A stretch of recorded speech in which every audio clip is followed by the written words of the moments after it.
Tomato bath చేసుకుంటున్నానండి. రవ్వ tomato bath.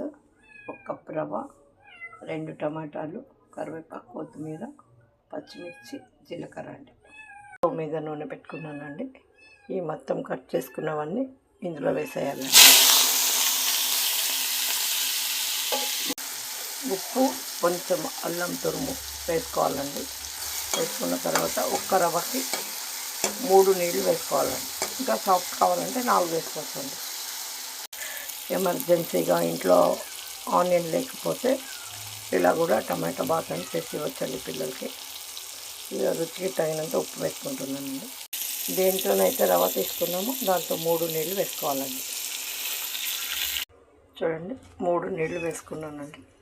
ఇవి బాగా మరిగిన తర్వాత కొంచెం అల్లం తురుము వేసుకొని రవ్వ వేసి కలిపి మూత పెట్టాలండి. తురుము వేసుకుంటున్నానండి. దంచి వేస్తే పలుకులుగా ఉంటుంది. తురుము వేసుకోవాలండి. తినని వాళ్ళు స్కిప్ చేయొచ్చండి. చూడండి, నీళ్లు మరుగుతూ ఉన్నాయి.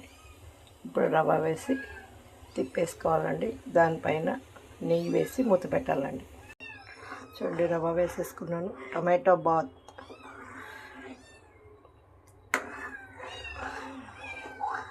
ఒక కప్పు రవ్వకి 3 కప్పులు నీళ్ళండి.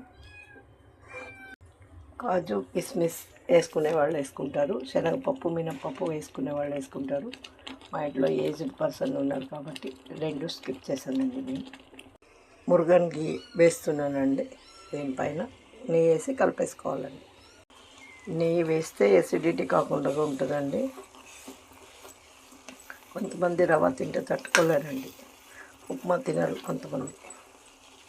సాఫ్ట్ టమాటా బాత్ రెడీ అండి. మీరు కూడా ఒకసారి ట్రై చేయండి.